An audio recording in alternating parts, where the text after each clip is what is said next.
मोर्चा 'ਚ शामिल पंजाब दीयां 32 किसान जथेबंदियां दे वल्लों जारी पक्के धरनिਆਂ ਦੇ 234वें दिन ਨੂੰ ਸੰਬੋਧਿਤ ਕਰਦਿਆਂ ਆਗੂਆਂ ਨੇ ਸਮੁੱਚੇ ਪੰਜਾਬ ਭਾਈਚਾਰੇ ਨੂੰ ਸਿਆਸੀ ਦਲਾਂ ਦੀਆਂ ਚਾਲਾਂ ਤੋਂ ਸੁਚੇਤ ਰਹਿਣ ਅਤੇ ਜਥੇਬੰਦਕ ਸੰਘਰਸ਼ਾਂ ਤੇ ਟੇਕ ਰੱਖਣ ਦਾ ਸੱਦਾ ਦਿੱਤਾ ਹੈ। ਸੰਯੁਕਤ ਕਿਸਾਨ ਮੋਰਚੇ ਦੇ ਵਿੱਚ ਸ਼ਾਮਿਲ ਪੰਜਾਬ ਦੀਆਂ 32 ਕਿਸਾਨ ਜਥੇਬੰਦੀਆਂ ਦੇ ਵੱਲੋਂ ਜਾਰੀ ਪੱਕੇ ਧਰਨਿਆਂ ਦੇ 234वें ਦਿਨ ਸੰਬੋਧਿਤ ਕਰਦਿਆਂ ਆਗੂਆਂ ਨੇ ਸਮੁੱਚੇ ਪੰਜਾਬ ਭਾਈਚਾਰੇ ਨੂੰ ਸਿਆਸੀ ਦਲਾਂ ਦੀਆਂ ਚਾਲਾਂ ਤੋਂ ਸੁਚੇਤ ਰਹਿਣ ਅਤੇ ਜਥੇਬੰਦਕ ਸੰਘਰਸ਼ਾਂ ਦੇ ਟੇਕ ਰੱਖਣ ਦਾ ਸੱਦਾ ਦਿੱਤਾ ਹੈ। 26 ਮਈ ਨੂੰ ਕਿਸਾਨ ਅੰਦੋਲਨ ਦੇ 6 ਮਹੀਨੇ ਪੂਰੇ ਹੋਣ ਤੇ ਦਿੱਲੀ ਲਈ ਸੈਂਕੜੇ ਕਾਫਲੇ ਰਵਾਨਾ ਹੋਣਗੇ। ਆਗੂਆਂ ਨੇ ਕਿਹਾ ਹੈ ਕਿ ਵਿਸ਼ਵ ਪੱਧਰ ਤੇ ਹੱਕੀ ਮੰਗਾਂ ਲਈ ਆਵਾਜ਼ ਪਹੁੰਚਣ ਕਾਰਨ ਕੁਝ ਰਾਜਨੀਤਿਕ ਪਾਰਟੀਆਂ ਨੇ ਕਿਸਾਨ ਜਥੇਬੰਦੀਆਂ ਨੂੰ ਬਦਨਾਮ ਕਰਨ, ਪੰਜਾਬ ਦਾ ਮਾਹੌਲ ਖਰਾਬ ਕਰਨ ਅਤੇ ਆਪਣੀਆਂ ਸਿਆਸੀ ਰੋਟੀਆਂ ਸੇਕਣ ਦੇ ਲਈ ਚਾਲਾਂ ਚੱਲਣੀਆਂ ਸ਼ੁਰੂ ਕਰ ਦਿੱਤੀਆਂ ਹਨ, ਜਿਨ੍ਹਾਂ 'ਚੋਂ ਬਹੁਤ ਸੁਚੇਤ ਰਹਿਣ ਅਤੇ ਪੰਜਾਬ 'ਚ ਅਮਨ ਸ਼ਾਂਤੀ ਤੇ ਭਾਈਚਾਰਾ ਬਣਾਈ ਰੱਖਣ ਦੀ ਲੋੜ ਹੈ। ਸੰਯੁਕਤ ਕਿਸਾਨ ਮੋਰਚਾ ਦੇ ਆਗੂਆਂ ਨੇ ਕਿਹਾ ਹੈ ਕਿ ਖੇਤੀ ਕਾਨੂੰਨਾਂ ਦੇ ਵਿਰੋਧ ਕਾਰਨ ਹਰਿਆਣਾ ਦੇ ਮੁੱਖ ਮੰਤਰੀ ਖੱਟੜ ਤਾਂ ਕਿਸਾਨਾਂ ਤੇ ਕਰੋਨਾ ਫੈਲਣ ਬਾਰੇ ਬੇਬੁਨਿਆਦੀ ਦੋਸ਼ ਲਗਾ ਰਹੇ ਹਨ। ਹੁਣ ਪੰਜਾਬ ਦੇ ਕੈਬਨਿਟ ਮੰਤਰੀ ਤ੍ਰਿਪਤ ਰਜਿੰਦਰ ਸਿੰਘ ਬਾਜਵਾ ਦੇ ਵੱਲੋਂ ਬਿਆਨ ਵੀ ਨਿਖੇਧੀਯੋਗ ਹਨ, ਕਿਉਂਕਿ ਉਹਨਾਂ ਨੇ ਕਿਹਾ ਹੈ ਕਿ ਦਿੱਲੀ ਮੋਰਚਿਆਂ ਤੋਂ ਆਉਂਦੇ ਕਿਸਾਨ ਲਾਜ਼ਮੀ ਤੌਰ ਤੇ ਕਰੋਨਾ ਟੈਸਟ ਕਰਵਾਉਣ। ਕਿਸਾਨ ਆਗੂਆਂ ਨੇ ਕਿਹਾ ਹੈ ਕਿ ਜਥੇਬੰਦੀਆਂ ਪਹਿਲਾਂ ਹੀ ਕਿਸਾਨਾਂ ਦੀ ਸਿਹਤ ਪ੍ਰਤੀ ਫਿਕਰਮੰਦ ਹਨ। ਦਿੱਲੀ ਦੇ ਮੋਰਚਿਆਂ ਤੇ ਆਪਣੇ ਪੱਧਰ ਤੇ ਵੱਧ ਤੋਂ ਵੱਧ ਸਿਹਤ ਸਹੂਲਤਾਂ ਮੁਹੱਈਆ ਕਰਵਾਉਣ ਦੇ ਯਤਨ ਕੀਤੇ ਜਾ ਰਹੇ ਹਨ। ਜੇਕਰ ਉਹਨਾਂ ਨੂੰ ਇੰਨਾ ਹੀ ਫਿਕਰ ਹੈ ਤਾਂ ਕਿਸਾਨਾਂ ਲਈ ਸਿਹਤ ਸਹੂਲਤਾਂ ਦਾ ਪ੍ਰਬੰਧ ਕਰਨ, ਪਰ ਕਾਂਗਰਸ ਸਰਕਾਰ ਕੇਂਦਰ ਸਰਕਾਰ ਵਾਲਾ ਰਵੱਈਆ ਨਾ ਅਪਣਾਵੇ, ਜਦੋਂ ਕਿ ਜ਼ਰੂਰਤ ਹੈ ਕਿ ਉਹ ਪੰਜਾਬ 'ਚ ਸਿਹਤ ਸਹੂਲਤਾਂ ਦਾ ਪ੍ਰਬੰਧ ਕਰਨ। ਸੰਯੁਕਤ ਕਿਸਾਨ ਮੋਰਚਾ ਦੇ ਆਗੂ ਜਗਮੋਹਨ ਸਿੰਘ ਪਟਿਆਲਾ ਨੇ ਕਿਹਾ ਕਿ 26 ਮਈ ਨੂੰ ਕਿਸਾਨ ਅੰਦੋਲਨ ਦੇ 6 ਮਹੀਨੇ ਪੂਰੇ ਹੋਣ ਤੇ ਮਨਾਏ ਜਾ ਰਹੇ ਕਾਲਾ ਦਿਵਸ ਲਈ ਜਥੇਬੰਦੀਆਂ ਦੇ ਵੱਲੋਂ ਡਟਵੀਂ ਹਮਾਇਤ ਦਾ ਐਲਾਨ ਕੀਤਾ ਗਿਆ ਹੈ। ਮਜ਼ਦੂਰ, ਨੌਜਵਾਨ, ਵਿਦਿਆਰਥੀ, ਮੁਲਾਜ਼ਮ, दुकानदार, व्यापारी, ट्रांसपोर्ट समेत हर वर्ग ने केंद्र सरकार खिलाफ रोष प्रगटाउण दा ऐलान किया है। उन्होंने कहा है कि खेती कानूना, बिजली सोध बिल 2020 ਅਤੇ पराली ऑर्डीनेंस ते पुतले फूक के प्रदर्शन किए जाएंगे ते घरां, दुकानां, दफ्तरां, ट्रैक्टरां, कारां, जीपां, स्कूटरां, मोटरसाइकिल, बसां, ट्रकां उपर काले झंडे ला के तिन्हां खेती कानूनां दी खिलाफत जोर नाल कीती जावेगी। फिलहाल अज तो काफी समय पहला 26 जनवरी ਦੇ ਲਈ ਵੀ ਕਿਸਾਨਾਂ ਦੇ ਵੱਲੋਂ ਵੱਡੇ ਐਲਾਨ ਕੀਤੇ ਗਏ ਸੀ। ਜਦੋਂ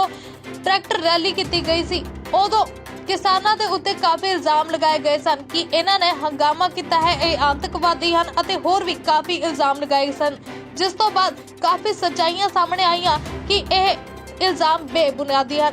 ਉਸ ਤੋਂ ਬਾਅਦ ਇੱਕ ਵਾਰ ਫਿਰ 26 ਤਾਰੀਖ ਆ ਰਹੀ ਹੈ, ਜਿਸ ਨੂੰ ਲੈ ਕੇ ਕਿਸਾਨਾਂ ਦੇ ਵੱਲੋਂ ਵੱਡੀ ਰੈਲੀ ਕੱਢੀ ਜਾਵੇਗੀ। ਹੁਣ ਦੇਖਣਾ ਇਹ ਹੋਵੇਗਾ ਕਿ ਜੇਕਰ ਕਿਸਾਨ ਦਿੱਲੀ ਲਈ ਰਵਾਨਾ ਇਹਨਾਂ ਸਮੇਂ ਦੇ ਵਿੱਚ ਹੁੰਦੇ ਹਨ ਤਾਂ ਕੀ ਕਿਸਾਨਾਂ ਨੂੰ ਰੋਕਣ ਦੇ ਲਈ ਕੋਈ ਨਵੇਂ ਪ੍ਰਯਾਸ ਕੀਤੇ ਜਾਣਗੇ ਕੇਂਦਰ ਸਰਕਾਰ ਦੇ ਵੱਲੋਂ, ਜਾਂ ਫਿਰ ਇਸ ਵਾਰ ਫਿਰ ਕਿਸਾਨਾਂ ਦੇ ਅੰਦੋਲਨ ਨੂੰ ਫਿੱਕਾ ਪਾਉਣ ਦੇ ਲਈ ਬੇਬੁਨਿਆਦੀ ਇਲਜ਼ਾਮ ਲਗਾਏ ਜਾਣਗੇ। ਫਿਲਹਾਲ ਪੂਰੀ ਖਬਰ ਨੂੰ ਦੇਖਣ ਤੋਂ ਬਾਅਦ ਤੁਸੀਂ ਆਪਣੇ ਕਮੈਂਟ ਕੀ ਦੇਣਾ ਚਾਹੁੰਦੇ ਹੋ ਕਿਸਾਨਾਂ ਦੇ ਲਈ, ਆਪਣੇ ਵੱਲੋਂ ਆਪਣੇ ਕਮੈਂਟ ਬਾਕਸ ਵਿੱਚ ਜ਼ਰੂਰ ਦੇਣਾ। उनसे ये है कि 26 तारीख को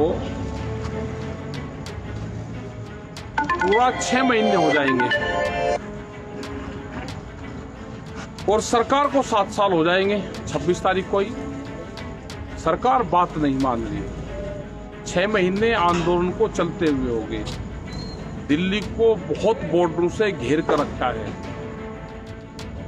सरकार नहीं बात मानने की तो ये निर्णय संयुक्त मोर्चे ने लिया कि ब्लैक डे मनाएंगे। 26 तारीख का काला दिवस मनाएंगे। काले झंडे अपने घरों पर लगाएंगे, अपनी गाड़ियों पर लगाएंगे, अपने ट्रैक्टर पर लगाएंगे और 10-11 बजे के आसपास सुबह किसी भी टाइम जिसको टाइम मिले वो अपने गांव में, अपने चौराहे पे, अपने शहर में कहीं पे भी सरकार का पुतला दहन करेगा। ये निर्णय वहां पर लिया गया है क्योंकि सरकार बात नहीं मान रही। कोरोना काल है, बड़ा प्रोग्राम दूसरा नहीं कर रहे, इसलिए ये है कि 26 तारीख को 6 महीने हो जाएंगे तो काला दिवस मनाया जाएगा। तो ये किसानों के गुस्से का इजहार है कि जिस तरह से सरकार बात नहीं मान रही। पहला आप कहते थे कि सरकार मिल नहीं रही और अब तो सरकार बोल भी नहीं रही, मिलने के साथ साथ सरकार कहीं बोल देती थी, मिल भी नहीं रही। तो इस तरह के सांकेतिक विरोध से आप मानते हैं कि सरकार पर दबाव बनेगा? हाँ, तो बिल्कुल दबाव बनेगा। ये जाएगा, आम लोगों को पता चलेगा ये बिल्कुल दबाव बनेगा। एक आंदोलन करने का ये भी एक तरीका है। वो अलग अलग तरीके इस आंदोलन में अपनाए जा रहे। तो ब्लैक डे का भी एक आंदोलन का तरीका है और उस आंदोलन के तरीके को हम अख्तियार करेंगे और सरकारों तक अपनी बात पहुंचाने का काम करेंगे। आप हमेशा बहुत सशक्त अपील करते हैं, तो इस बारे में भी आपने किसानों से क्या अपील की है? किस तरह से लोगों को संदेश भेजा है? क्या तरीका किसान संगठन अपना रहे हैं? वर्चुअल मीटिंग भी कर रहे हैं, आपस में व्हाट्सएप ग्रुप पे बहुत लिटरेचर भी भेजा जा रहा, तमाम पोस्टर भी भेजे जा रहे। तो अब किसानों से किस तरह की अपील है और आगे आंदोलन को किस तरफ ले जाना चाहते हैं आप लोग? आंदोलन शांतिपूर्ण तरीके से रहेगा, चलता रहेगा। आंदोलन लंबा चलेगा तो किसान उसकी तैयारी जरूर करे। अपने खेत पे जैसे ध्यान देता है उसी तरह का ध्यान अपने आंदोलन पर दे। जो पोस्टर भेजे जा रहे हैं उनको पढ़े, जो गाइडलाइंस है उसको पढ़े और शांतिपूर्ण तरीके से जो जहां पे है वहीं पे ही प्रदर्शन करे। वो इसका हिस्सा बने आंदोलन का, और जब ही सरकारों तक ये मैसेज जाएगा। कोरोना का कोहराम किसानों को सरकारें और मीडिया मिलकर कर रही हैं बदनाम। एक सूची जारी की है हरियाणा सरकार ने कि देखिए किसान आंदोलन से आते हैं और गांव-गांव में कोरोना फैला रहे हैं, जबकि सच्चाई ये है कि कोरोना के केस आज तक किसी बॉर्डर पे आधिकारिक रिकॉर्ड में नहीं मिले हैं। अगर किसी किसान को हार्ट अटैक भी आता है, उसको हॉस्पिटल ले जाया जाता है तो जबरदस्ती उसको कोरोना का मरीज साबित करने का प्रयास किया जाता है। ऐसी घटना 2 दिन पहले भी सोनीपत के हॉस्पिटल में हुई है। जिनको कोरोना बताते हैं उनका पोस्टमार्टम देश में होता नहीं है, उनका पोस्टमार्टम भी हुआ, फिर भी मीडिया उनको कोरोना बता रही है। तो ये सरकार के साथ मिलकर जो है एक बड़ा अभियान किसान आंदोलन को बदनाम करने का है। टिकैत साहब, आप इससे कैसे निपटेंगे? इससे निपटेंगे सोशल मीडिया के माध्यम से निपटेंगे, और अपने लोग समझदार हैं। गाँव में जो प्रचार होता है वो प्रचार पूर्ण रूप से झूठा प्रचार होता है। कोरोना का उद्गम स्थल ये आंदोलन नहीं है, ये तो कॉलोनियां हैं, ये तो घर हैं। पूर्ण रूप से ये घर है अपने, और ये ना खाली होंगे। ये जिस तरह से मीडिया प्रचार कर रही है, जिस तरह से सरकारें उनके माध्यम से प्रचार करवा रही हैं कि किसान चला जाए।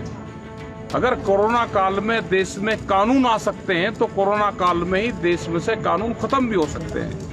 अगर इतनी ज्यादा चिंता है तो आप कानून को वापसी ले लो, एमएसपी पे कानून बनाओ, उसकी घोषणा करो। देश में अगर कोरोना है, कोई बीमारी है, तो उसके नाम पे आप हॉस्पिटल, ऑक्सीजन हॉस्पिटल का आप वो करो। गांवों में हॉस्पिटल बने हुए हैं, उनकी बिल्डिंगें बने हुई हैं, वहाँ पे कोई डॉक्टर नहीं है, दवाइयाँ नहीं है। सरकारों को पहले ध्यान देना चाहिए कि बीमार कोई आदमी है तो उसको अस्पताल मिले। किसान का रास्ता पार्लियामेंट जाता है, बीमार आदमी का रास्ता हॉस्पिटल जाता है, तो दोनों के रास्ते अलग अलग हैं। कोई भ्रम की स्थिति में ना रहे। बीमार कोई होगा तो अस्पताल जाएगा, सरकार की जिम्मेदारी है। और किसान आंदोलन का रास्ता पार्लियामेंट जाता है, इसका समाधान पार्लियामेंट से होगा। तो इन अफवाहों पर ध्यान ना दे। सरकार है, बदनाम करने की कोशिश करेगी, ये भी एक सरकार का षड्यंत्र है, उससे बचना है हमको। देखिए, कई दिनों से खबरें छप रही हैं कि गंगा में शव आ रहे हैं, और दुख का विषय ये है कि संस्कृति के अनुसार जो है अंतिम संस्कार किया जाता है। लेकिन उत्तर प्रदेश से एक बहुत मतलब एकदम मानवता को शर्मसार कर देने वाली एक तस्वीर सामने आई कि पुलिस के कुछ लोगों ने एक आदमी को टायर में डाल के जला दिया। दूसरी एक तस्वीर सामने आई कि गंगा के किनारे शव को रेत के नीचे दाब दिया गया, और जैसे ही हल्की सी बारिश हुई में सब बॉडी ऊपर आ गई। इस तरह का कहर देश में है, लेकिन सरकार मानने को तैयार नहीं है, इंतजाम को तैयार नहीं है। केवल सरकार को किसानों को बदनाम करना है। आपके पीछे जो झोपड़ी है, इस तरह की साइड में झोपड़ी है, तमाम अलग अलग टेंट घर जैसे लोगों ने बना के और बड़े डिस्टेंस के साथ रह रहे हैं, कुछ परिवार भी रह रहे हैं। तो तमाम एहतियात यहाँ पे बढ़ती जा रही, फिर भी किसान आंदोलन को बदनाम किया जा रहा। तो सरकार अपनी नाकामी छिपाने के लिए जो कर रही है, उस पर आपका क्या कहना है? सरकार को तो ये है कि आंदोलन से किसान अपने घर चले जाए, लोग मरे जीवे कुछ ही हो, उससे ना कोरोना का कोई मतलब है, ना इनकी गिनती हो रही कितने लोगों की डेथ हो रही। यहाँ तो लोग सुरक्षित महसूस मानते हैं अपने आप को। यहाँ पे सैनिटाइजर का छिड़काव होता है, यहाँ पे जो फॉगिंग होती है वो होती है हर रोज। तो यहाँ पे बीमारियाँ नहीं है। बीमारी तो गांव में होगी, शहर में होगी, कॉलोनी में होगी। उसका इलाज करें, हॉस्पिटलों को बनाएं, हॉस्पिटलों में ऑक्सीजन नहीं है, ऑक्सीजन का इंतजाम करें। पूरे देश में हाहाकार मचा हुआ है, हम अपना शांति से यहाँ बैठे, हमको डिस्टर्ब करने की कोशिश न करें। जब सरकार बातचीत करना चाहेगी हम जब सरकार से बात कर लेंगे। अभी अपने हॉस्पिटलों पर ध्यान दें सर। बिल्कुल सर, ज्योतिषिक विद्या एक ਐਸਟ੍ਰੋਲੋਜਰ ਰੋਹਿਤ ਜੋਸ਼ੀ ਜੀ ਦਾ ਸਾਰੀ ਦੁਨੀਆ ਨੂੰ ਖੁੱਲਾ ਚੈਲੰਜ। ਕੀ ਤੁਸੀਂ ਜ਼ਿੰਦਗੀ ਦੇ ਕਿਸੇ ਵੀ ਸਮੱਸਿਆ ਤੋਂ ਪਰੇਸ਼ਾਨ ਹੋ? ਕੀ ਤੁਹਾਡੇ ਵਿਆਹ 'ਚ ਹੋ ਰਹੀ ਹੈ ਦੇਰੀ? ਕੀ ਤੁਸੀਂ ਸੰਤਾਨ ਸੁੱਖ ਤੋਂ ਵਾਂਝੇ ਹੋ? ਕੀ ਤੁਹਾਨੂੰ ਮਨਚਾਹਾ ਪਿਆਰ ਨਹੀਂ ਮਿਲ ਰਿਹਾ? ਕੀ ਤੁਸੀਂ ਲਗਾਉਣਾ ਚਾਹੁੰਦੇ ਲਾਟਰੀ ਦਾ ਸਹੀ ਨੰਬਰ? ਕੀ ਤੁਹਾਨੂੰ ਨੌਕਰੀ ਨਹੀਂ ਮਿਲ ਰਹੀ? ਕੀ ਤੁਹਾਡਾ ਵੀਜ਼ਾ ਨਹੀਂ ਲੱਗ ਰਿਹਾ? ਕੀ ਤੁਸੀਂ ਵਿਦੇਸ਼ 'ਚ ਪੱਕਾ ਹੋਣਾ ਚਾਹੁੰਦੇ ਹੋ? ਧਨ ਦੀ ਕਮੀ, ਬਿਮਾਰੀ ਤੋਂ ਪਰੇਸ਼ਾਨੀ, ਘਰ ਬੈਠੇ ਬਿਠਾਏ ਹੀ ਕੀਤਾ ਜਾਵੇਗਾ ਤੁਹਾਡੀਆਂ ਸਮੱਸਿਆਵਾਂ ਦਾ ਸਮਾਧਾਨ। ਫੀਸ ਕਮ ਹੋਣ ਤੋਂ ਬਾਅਦ ਇਹਨਾਂ ਸਾਰੀਆਂ ਸਮੱਸਿਆਵਾਂ ਦੇ ਪੱਕੇ ਹੱਲ ਲਈ ਇੱਕ ਵਾਰ ਜ਼ਰੂਰ ਐਸਟ੍ਰੋਲੋਜਰ ਰੋਹਿਤ ਜੋਸ਼ੀ ਜੋ ਕਰਦੇ ਨੇ ਫ੍ਰੀ ਸੇਵਾ ਫ੍ਰੀ ਸਮਾਧਾਨ 99 968 26 004।